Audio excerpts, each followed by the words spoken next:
Okay, so now it's time to make our beautiful, the filling of our cheesecake. So here's our beautiful, look at that, farmer's cheese.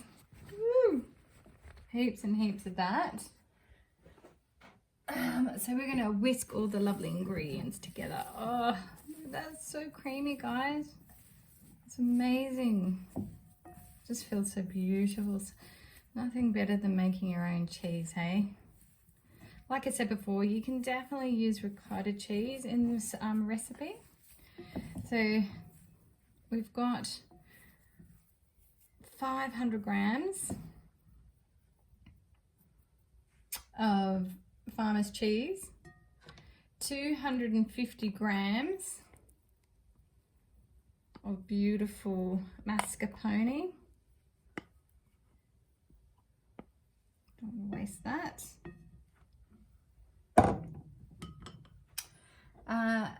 About 3 lemons.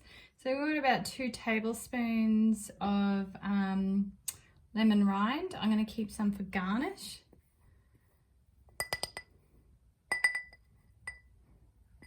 So remember, this is a lemon and maple cheesecake.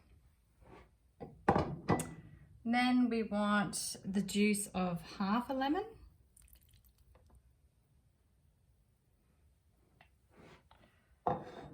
Now this is what I'm using as our sugar substitute, but not too much. This is usually a savory recipe, so we want to keep it as just a bit of a soft sugar texture on the tongue when consumed. So only about half a cup.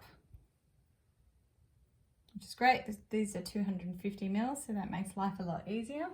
And because we are limiting the sugar intake, I'd usually put half a teaspoon of vanilla essence, but I'm going to be quite generous with it because that's actually going to take up the substitute majority of the sugar, and vanilla is perfect for that. So if you ever want a hot chocolate and you're craving sugar, just whack that in it. And of course, can't forget the 4 eggs as well. And like I said before in previous video, if you're not confident, you feel that you're going to, you want to avoid any foreign objects going into the ingredients from the shells. So just crack it in a separate bowl before popping the 4 eggs into here. Okay. Is just a little, now usually you can use corn flour. The shops were out of corn flour. So 1.5 tablespoons of corn flour. I'm all about substituting here. So this is 1.5 tablespoons of tapioca flour, which also is a beautiful thickener as well.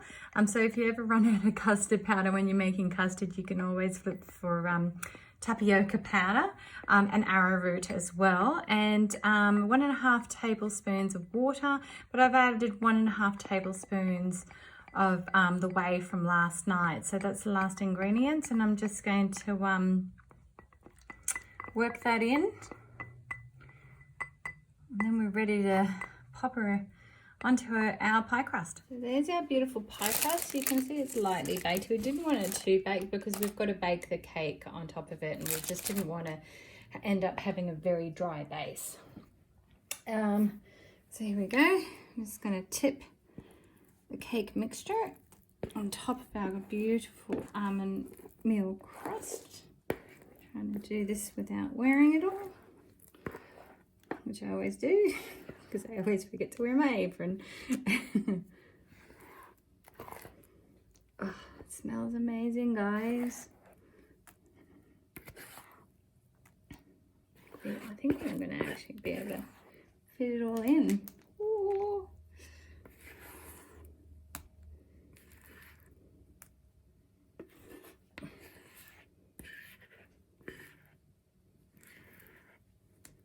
Okay.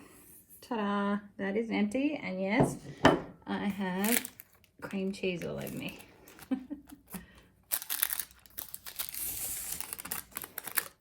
All right, so what I'm going to do is once this has been flattened out,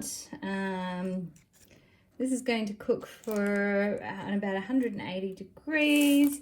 Like I said before, 160, 180, depending on how strong your oven is. And I'm going to cook it anywhere between 45 minutes to an hour. Please check it at around 40 minutes just to make sure. Just tap. Beautiful. So what's going to happen is when we check it at 40 minutes, we're going to check to see that the sides have come in a little bit, and then we want it a bit wobbly in the middle. And then what we're going to actually do is open the oven door and leave it in the oven to cool for an additional 40 minutes. So once that's cooking, while that's cooking rather, I'm going to make our beautiful slivered almond and fennel and honey nut clusters to put on top.